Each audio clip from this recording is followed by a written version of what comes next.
आज मानेवाडी तालुका मंगळवेढा जिल्हा सोलापूर या ग्रामपंचायतीमध्ये येण्याचं कारण की या ग्रामपंचायतीमध्ये माजलेला भ्रष्टाचार, लोकांच्या हितासाठी आलेला निधी पुढाऱ्यांच्या आणि ग्रामसेवकांच्या बुडाशी आहे।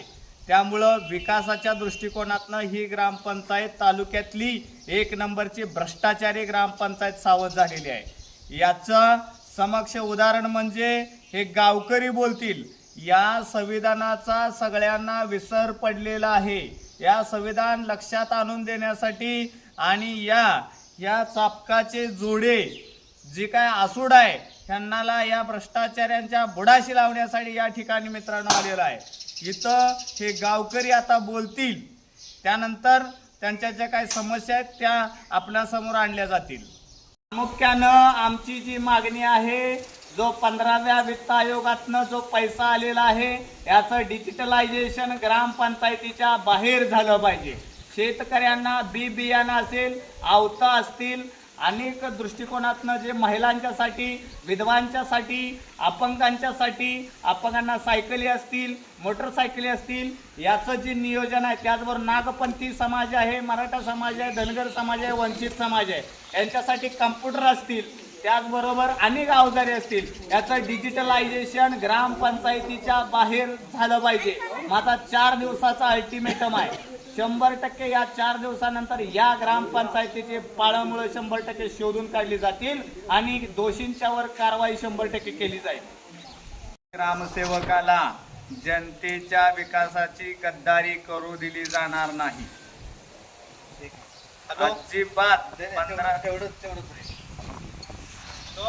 राजेंद्र बाबा सामुंगे, राहणार मानेवाडी, तालुका मंगळवेढा येथील रहिवासी असून गट विकास अधिकारी यांना पंचायत समितीला मी पहिला अर्ज केला होता 24 तारखेला चौकशी करा म्हणून।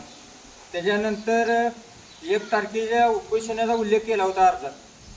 परत उपोषणाला मला अशोक नलवडे म्हणून विस्तार अधिकारी आहे ते मंगळवेढ्याच्या पंचायतमध्ये, त्यांनी मला 8 दिवस थांबवलं, 8 दिवसात चौकशी करू म्हणली।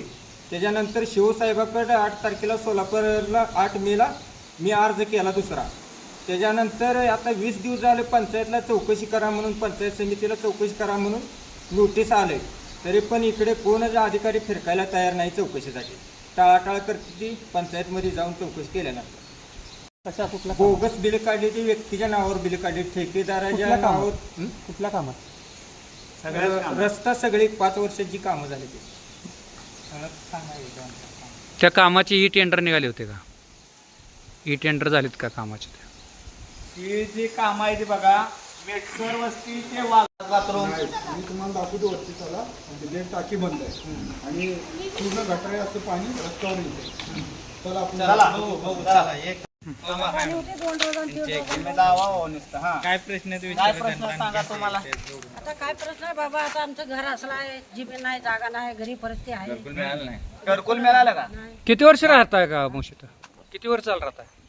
आता आम्ही इथंच गावात पहिल्यापासून येतच आहे? इथंच आहे। बरं, काय की आतापर्यंत शासनाच्या काय काय सुविधा तुम्हाला दिल्या गेल्या ग्रामपंचायतच्या? काय नाही ना, काहीच नाही. काय नाही। आता देशावर जायचं, नाथपंथी बसावी, आम्ही भिक्षा करायचं, खायचं, हेच आहे, दुसरं काय? घरकुल वगैरे मिळाले का तुम्हाला? काय गटर केलं नाही, घरकुल वगैरे? गटर केलं नाही, नाही घरकुल मिळालं नाही नाही। तुम्हाला। जे नागपंथी समाज म्हणजे भटक्या विमुक्त समाजासाठी जे काही सेवा सुविधा ह्या ग्रामपंचायतीनं द्यायला पाहिजे हे दिले द्याला। नाही भाऊ, काय नाही। म्हणजे आज तुम्ही गेला का नाही त्या ग्रामपंचायतीकडे कधी? आता काय जायचं आहे तर गावात, हा आता निवड गेलो आहे का, मतदान आहे, हे आहे। मतदानासाठी तेवढे येते दे का? हा येते ते आता।